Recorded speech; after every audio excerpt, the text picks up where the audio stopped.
Welcome to Voices of the Community. I'm George Koster, creator and host. Today brings part 2 of our remastered compilation from our series From Bankruptcy to Reinvention, the City of Stockton.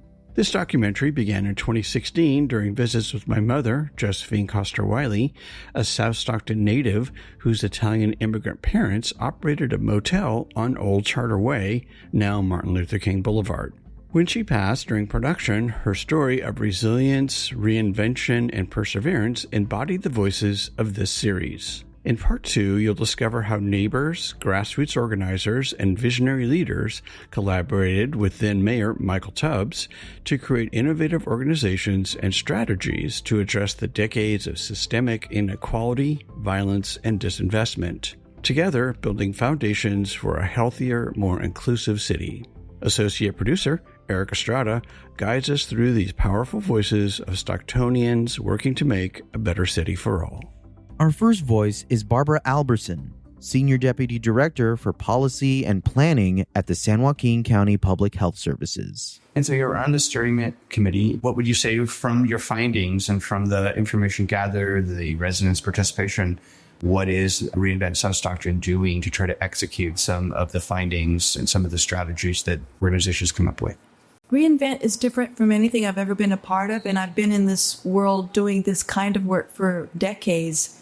It's different. I have never seen this kind of community engagement that's authentic. You know, that sounds a little bit like jargon, but it truly is seeking out and using the voice of the community. As you can see here today, most of the volunteers are kids who live in South Stockton, and it's just delightful to see all these young folks who truly want to make a difference showing up and finding ways to do that, because nothing's worse than giving false expectations, false hopes, and promises. So our commitment is to make sure that we carry out what we can do to help them do what they want to do. What would you like to see as the best outcomes of your efforts and Reinvent South Stockton's efforts? The fact that we tie political will to social will, and that sounds jargony again, but that's giving voice to the deciders, the decision makers, so they understand and value that they need to invest and they need to pay attention and they need to give extra attention actually to South Stockton. They've been ignored in some ways in terms of infrastructure and new buildings, etc., and apartment complexes that get permitted as anything you think of across the board. They have had very little investment, and that we need to turn that around. And in order for the deciders to listen to us, the us has to include the community demanding that they get their fair shake. Do you see that happening? I mean, obviously we have Michael Tubbs, who's helped create Reinvent South Stockton, but also running for mayor. But do you feel like the political powers that be in Stockton are listening and willing to do the hard work? In a way they haven't before, and I haven't been here long enough to know the long-term history, but some of the players who we work with all the time, it's resonating and they're explaining and are proud of the fact that they're seeing changes that they never would have seen before. Just for example, the closing of the New Wave Market, the drug-infested New Wave Market, is something they were trying to do for 10 years, and it happened. The cleanup of all the playgrounds, it's happening. Having Michael... This is Michael Tubbs. Yes. It's been a catalyst that it's very rare to have a political animal be a part and invested so heavily and deeply and be a part of the movement.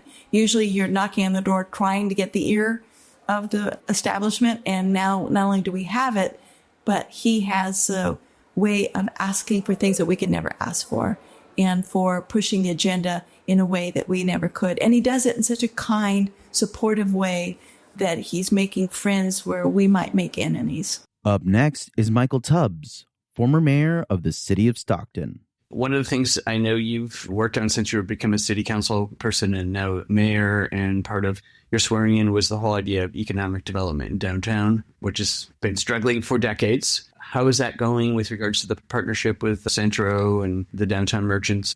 Yeah, slowly but surely. Luckily, our downtown area has been designated as an opportunity zone, meaning that for folks who are looking to invest, it makes sense to invest in downtown, get the tax benefit, do some good while doing well. In addition to that, there's some developments coming on, a lot of tent space and others. City Hall is moving. We'll be talking about where we're in this old City Hall. The Stockton Kings G League team just moved to Stockton. So the Stockton Kings are bringing more life and liveliness to our downtown. So a lot of good things are absolutely happening in our downtown. I think over the next 4 or 5 years, you really begin to see it revive. I know the waterfront's been a part of the old redevelopment agency. It's a struggle over the years. Where would you like to see the waterfront go to? I think we want to see the waterfront just like either Jack London Square in Oakland or the San Antonio Riverwalk. So we have a vision. We just have to figure out who's our development partner to execute that vision. But again, I think with the Opportunity Zone designation, there's a chance to do something really special there. I want to turn to education because I know that's another one of your favorite topics, the whole Stockton initiatives. Can you talk a little bit about the school district? How is it going? Where would you like to take it? It's going well. Initially, the South Stockton Schools Initiative. Now it's the Stockton Schools Initiative. They're beginning work with Lodi, Leake, and Unify. They recently had State of Education and Stockton Summit, where they released a data report that showed the amount of work we have to do with the community, and they're working with parents and students to understand that data and push for policy change. They were instrumental in getting us a new superintendent. They were instrumental in pushing the ATG for all policy as a graduation policy for the school district. That work is still continuing, and I guess we just like to see it expanded so that every district has a dedicated group of parents and students who's focused on making the districts do even better. Do you feel like the school district is receptive to it and they're working with you as partner? Well, I think especially Stockton Unified School District particularly, their new superintendent, John Daisy, is adamant supporter of Trustee Luntow. Before he was trustee, he was actually the founder or co-founder of the organization. So he's a big supporter. And people really trust Jasmine, Nancy, the rest of the team, and look forward to them for leadership and for them to push. And sometimes we get on people's nerves. Coming from South Stockton, growing up there, it's always been a violent place. I know from your own personal tragedy. And that's been another one of your big areas of focus is crime and violence and public safety. I know police was an issue. How do you feel it's going and where would you like to have it go in the next 2 years? We still haven't arrived, but for example, this year, non-fatal shooting and homicides are down 35+% compared to last year, and hopefully next year is even lower still. So we're still laser focused on preserving the lives of our citizens. 90% of them who are murderers or victims of homicides are young men of color. So it is to our existing ceasefire strategy. We brought in another strategy called Advanced Peace to really focus on the guys who are driving our gun crimes and bringing that number down. Our police department, our police chiefs are doing amazing work with reconciliation and internal reform around procedural justice and implicit bias training. Again, we have more officers than we've ever had. South Stockton, actually, I feel like a crime map, it used to be like white red, and now it's like yellowish gray. So it's no longer one of the 10 most crime-ridden places in the city, which it had been for decades. So really proud of that. So yeah, we still have a ways to go, but we're trending in the right direction. Coming up next is our co-host Mike Fitzgerald, retired columnist for the Stockton Record, at our Stockton Town Hall meeting event featuring the voices from our State of Our Youth panel, Tafari Lee, Tyler Lovely Cotton, and Johnny Barrios. Let me take that over to the next subject area, crime. I want to ask the panelists, do you feel safe in Stockton? Do you feel safe where you live? Do you feel safe, say, going downtown? Do you feel that the police are on your side and treat you with respect? And if the answer to any of those questions is no, then what course of action can you take to improve the status quo? Let's hear from someone that hasn't spoken yet. I think I can challenge on that. So I go to Stockton Collegiate, which is a school downtown. And I think the two questions of do you feel safe downtown and do you feel like the police are on your side are two very different questions. Mm-hmm. Like the answer to the first one is I do feel safe downtown because I'm always downtown Monday through Friday because I go to school down there. Now, let me interrupt and ask you this. Do you feel safe downtown by day and by night, or do you ever go downtown at night? Well, at night, it's like, oh, that's loud. So, like, the times I have been downtown at night, it's like, I'm not necessarily, like, fearing of anything. I'm more, like, cautious. Because it's not that I know something is going to happen. It's like, you know something could happen. Because there's fewer people on the street. Okay, but go on with your answer.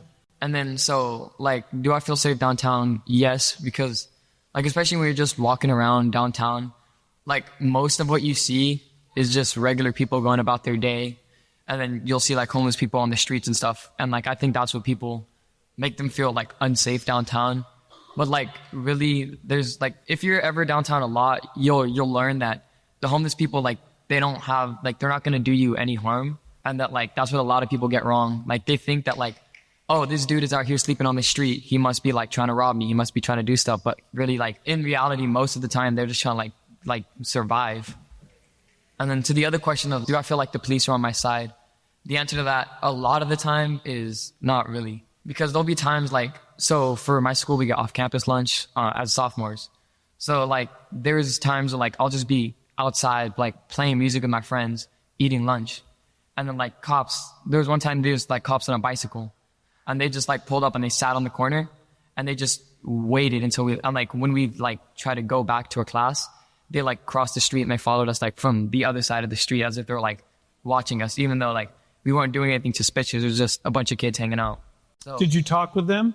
well, no, because I had to go straight back to class. Yeah. But then when they saw, like, I noticed that like when we started going towards the building, that's when they sort of like turned around and left. Okay, so is there something that an activist can do to make the police more friendly and responsive and respectful?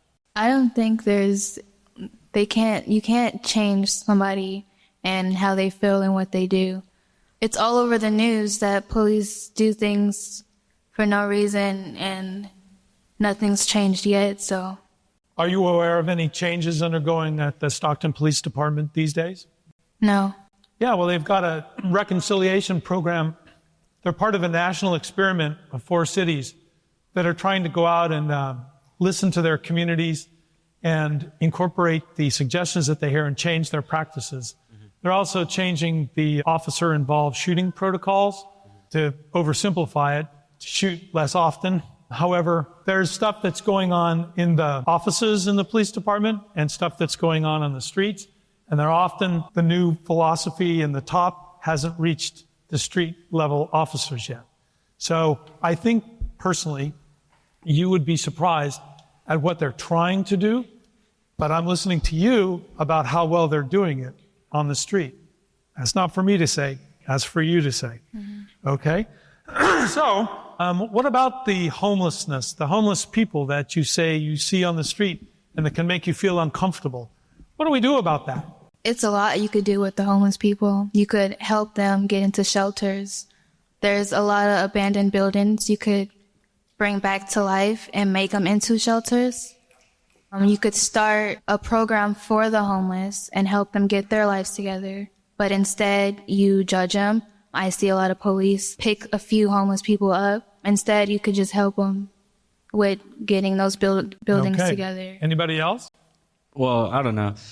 I was trying, as you were describing our downtown Stockton with their all our old buildings, and you were saying how beautiful it is and everything. All I was just imagining was all the poverty down there and all the homelessness. And they do try to clear out the homeless, but all the homeless do is move up to the other side of the street, right? And that's what we see. I mean, our crime levels. Look at our crime levels. We had 34 days and 34 deaths. I mean, my friend just died 2 days ago at Lewis Park. He just got shot. That's Stockton right there. I'm sorry. You know, every month there's at least 4 or 5 deaths, or every day somebody's getting incarcerated. Every day somebody's losing their home or getting you don't know nobody's life or what they do. As in the police, they do their job. I mean, everybody, they have a job and they do it to the best of their ability, right? And I mean, I've had 3 friends pass away, and all the murder cases have been solved. So they are doing their job as the justice system. I would be ignorant to come up here and tell them. Did you say that the murders were solved? Yeah, they resulted in arrests and prosecutions? Mm-hmm. That's great. And that's probably because not only of good police work, but because the community cooperated in finding the suspects. And so kudos to the community as well. You have to know who to trust and when, I guess. But I love to see people like that behind bars. We've reached the halfway point of our inspiring conversation from our acclaimed 2019 series, From Bankruptcy to Reinvention, the City of Stockton. So far, you've heard incredible insights from Barbara Albertson, Michael Tubbs, and our dynamic Stockton Town Hall Youth Panel with Tafari Lee, Tyler Lovely Cotton, and Johnny Barrios. You're listening, sharing, and support makes Voices of the Community possible. Stay with us. We have more powerful highlights coming up. Welcome back to part 2 of our highlight series, From Bankruptcy to Reinvention, the city of Stockton. Once labeled America's most miserable city, Stockton is rewriting a new story, led by its people. Hear artists, youth, and community leaders powering grassroots change and collaboration. Coming up next are more highlights from our Stockton Town Hall meeting, featuring the voices of Brandon Leake, founder and CEO of Called to Move, and Rudisha Ransom, executive director of the Sow a Seed Foundation and Tracy City Council member. Being an educator, not just in terms of like special programs, but having been an educator full-time in regular day classrooms, like I talked to one of the young ladies who was on the panel and how she explained how like Franklin didn't service her. Franklin didn't provide her with the necessary things that she needed to be able to become successful, because so much of what was provided at this institution was awarded to those who are already excelling, as opposed to being able to benefit those who are in need of the assistance to be able to grow into all who they can be. Right. And what students recognize at a very young age, as young as kindergarten and first grade, is whether or not people are truly invested in their experience and their growth.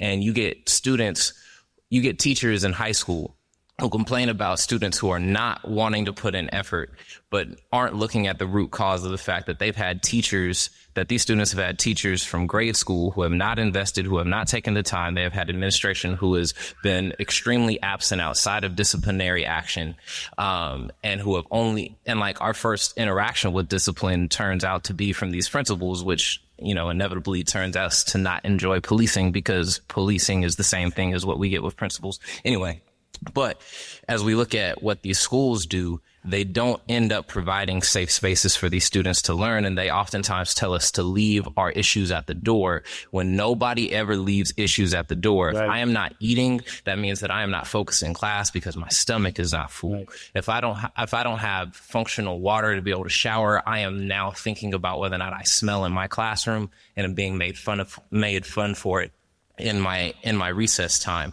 which does not encourage me to be there. And we have to be able to provide students with an ability to be able to process what goes on in their everyday lives, to then also be able to function inside of a classroom setting, which teachers are not often asked to do enough, and also are not equipped enough to do from the training that is required here in California to be able to do these things. So all these social problems flow into our schools. How do you equip teachers or administrators to deal with them? I think we should stop focusing on how much technology should not be in classrooms. I think too often teachers are focused on whether or not, like, oh, are you on your cell phone during this time during class? It's like, instead of focusing on getting rid of things, focus on how you can implement them to be functional during these times. And then not only that, but invest in your actual class. Like, talk to your students. Like, instead of focusing so much, like we had a student who came up here talking about, instead of just focusing on curriculum, I can tell you as an educator, that was all that was rammed down my throat. Like, are you sticking on pace to curriculum? Are you preparing these students for these tests that they will come at the end of the year? And we're providing this world with illiterate people to how to actually function in an everyday society that requires them to create, not just like constructively think, but creatively think, to be able to solve and deal with the world and its problems. Okay, speaking of that, then I have a couple of questions for the panel. Talking about the real world first, some years ago, the state of California abolished vocational education. Should everybody be on track to go to college, or should some people be learning trades? I believe it's the student's choice. And should there be mentors in the schools to help them sort out which direction they might like to take, to apprise them of their options and match their skills? Or is the system inherently unfair enough to do that? Because that's why vocational education was abolished in the first place. I'm going to speak to that, and I want to reiterate Brandon's point that it should be the young person's choice. But just like in anything else, when our young people are in school, they don't really care how much people know until they know that those people care. So when you're asking, should there be mentors in school, there should be people in school building those relationships with them, people that they can trust and go to, who know where the resources are, who can help them to navigate a system that's really not designed to help them, while we try to fix that broken system. So it needs to be their choice, but there needs to be someone there that they feel that they have a relationship with, and if they are in that situation that they need to be guided.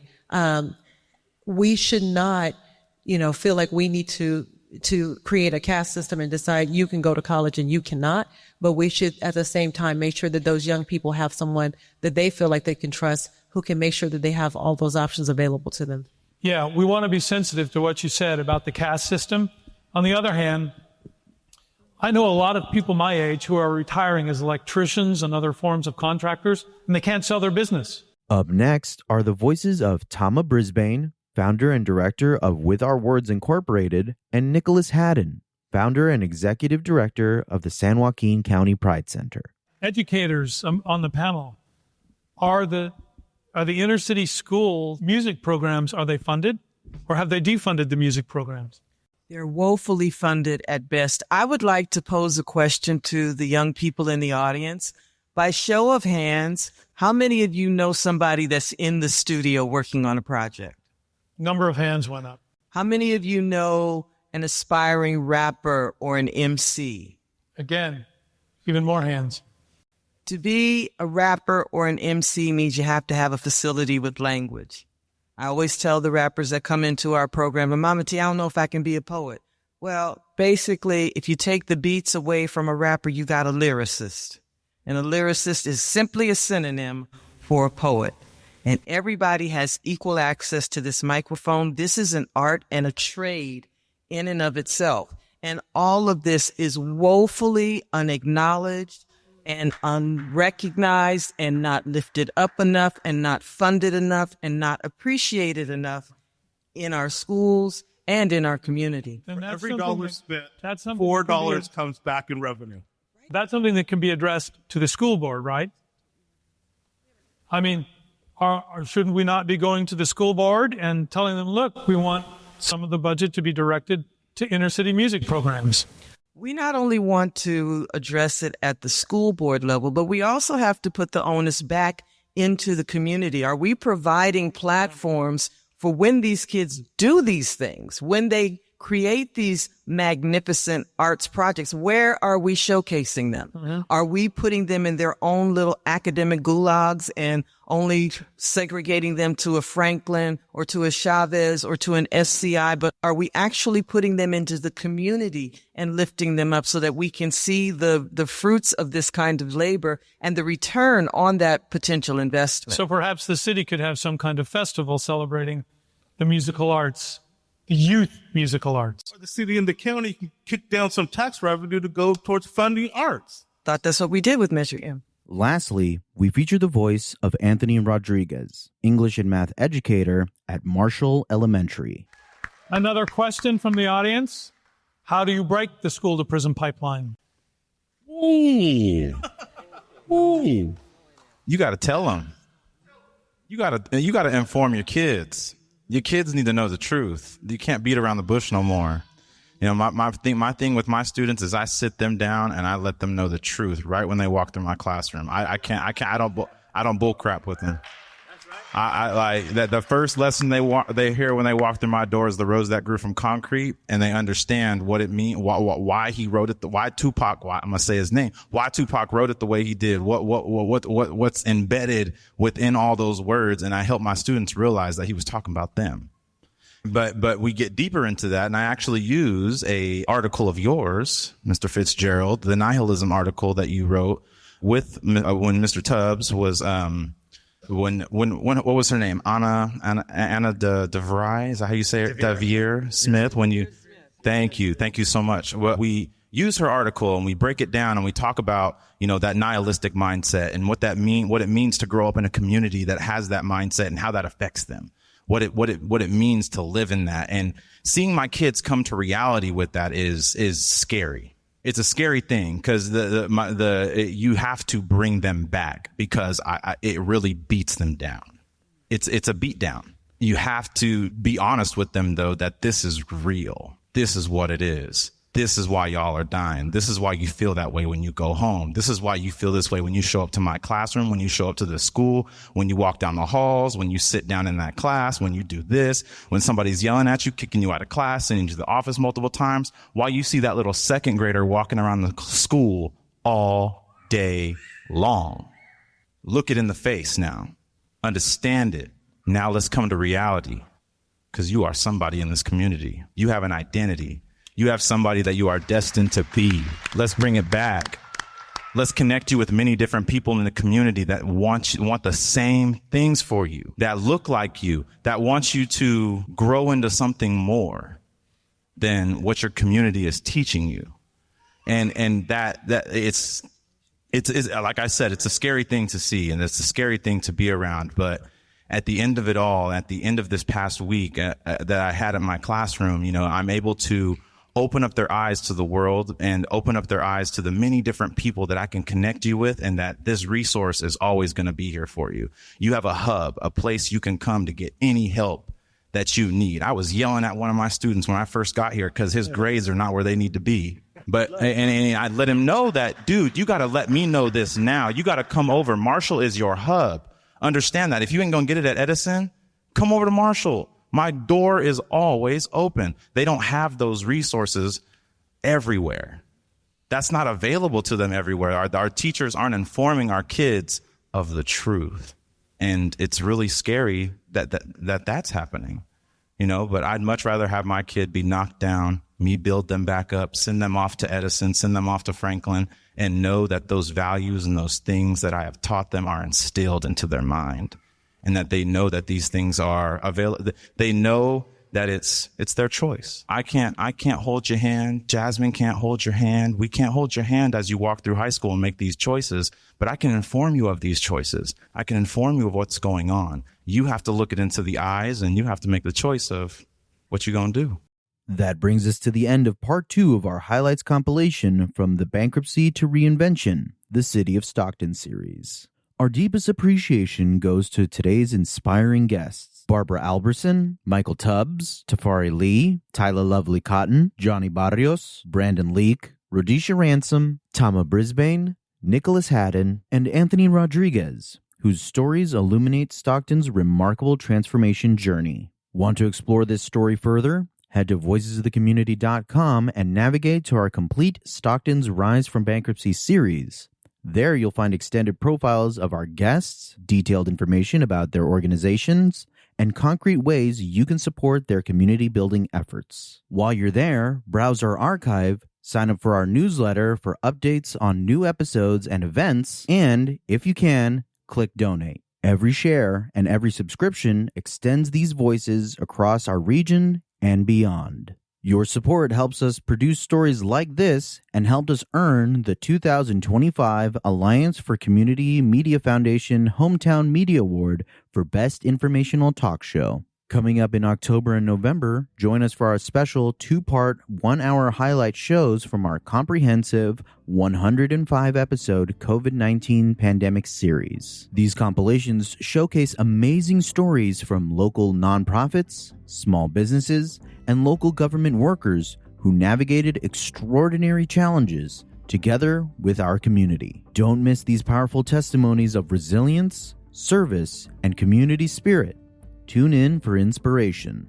Today's episode was made possible through our co-production partnership with KWDC 93.5 FM, the home of San Joaquin Delta College's digital media. We also want to thank both Ariana Brager and Leo Marquez of KWDC for their wonderful support of this special series. Special thanks to our co-host Mike Fitzgerald, and thanks to Casey Nance from Citron Studios for the graphics magic. Take Voices of the Community with you on the go. Subscribe on Apple Podcasts, Spotify, or your favorite podcast app. Enjoying the show? Please rate and review us on your favorite app. It helps more people discover these important stories.